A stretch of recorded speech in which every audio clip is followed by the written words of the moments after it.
कर्मों की गति बड़ी गहन है।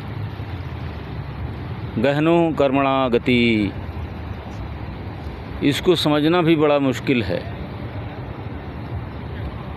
और अवश्यमेव भोक्तव्यम कर्म फल शुभाशुभम, जो भी अच्छे और बुरे कर्म हम करते हैं उनको भोगना ही पड़ता है।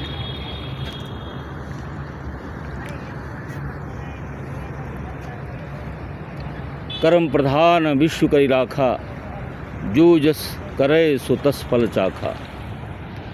कर्म प्रधान इस सृष्टि को बनाया है और जैसे जैसे हम कर्म करते हैं वैसे ही जाल में फंसते चले जाते हैं और सुख दुख को भोगते हैं। गुरु नानक देव जी भी कहते हैं, बहुत जन्मों में मैं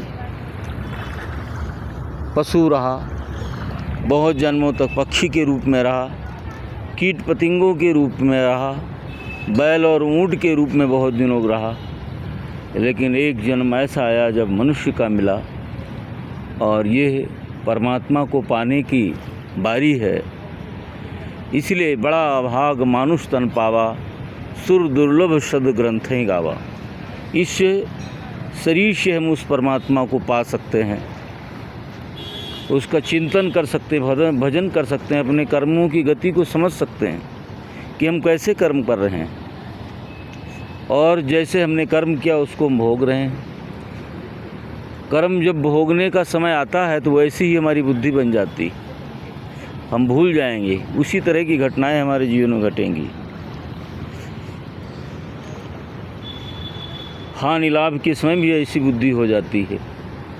कौन जो कहते हैं, जाको प्रभु दारुण दुख दीना, ताकि मत पहले हर लीना। पहले ही उसकी बुद्धि हर ली जाती है, फिर दारुण दुख से बचने का उपाय भी उसको नहीं दिखता है उस समय। तो जैसा हम सोचते हैं वैसी हमारी मति बन जाती है। इससे उबरने का यत्न यही है कि आप ईश्वर की शरण में चलो, शिव की शरण में जाओ।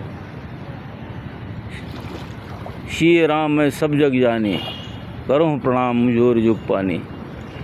सभी जितने लोग हैं, प्राणी हैं, सब में ईश्वर का दर्शन करो तो आपको हमको सद्बुद्धि मिल जाएगी और उससे बचने के लिए हम कोई यत्न करेंगे। जो दुख कष्ट आएंगे तो ज़रूर, क्योंकि हमने उतार चढ़ाव को इस जीवन में देखा है। संसार की तरफ जाने का मन नहीं करता, लेकिन प्रारब्धवश कभी कभी जाना भी पड़ता है। तो इतने दुख झेल करके आदमी थोड़ा सा डर जाता है पापों से, गलतियों से, और बच के निकलता है। इसलिए वैराग्य हो जाता है उसको, और ईश्वर के शरण में निरंतर चिंतन मनन, उसी के चरणों का चिंतन मनन करता है, एकांत वास करता है, तो परमात्मा उसको पकड़ लेते हैं और संसार के तमाम आपदाओं से बचा ले जाते हैं, निकाल लाते हैं। आज ये गंगा किनारे आए हम, ये 1 नंबर घाट है और पानी का प्रवाह बड़ा प्रचंड है। गंगा मैया बड़े वेग से बह रही हैं, इसलिए माता गंगा को प्रणाम करते हुए अपनी बात को यहीं समाप्त करते हैं। सबको प्रणाम, शुभकामनाएं। ओम नमो नारायण।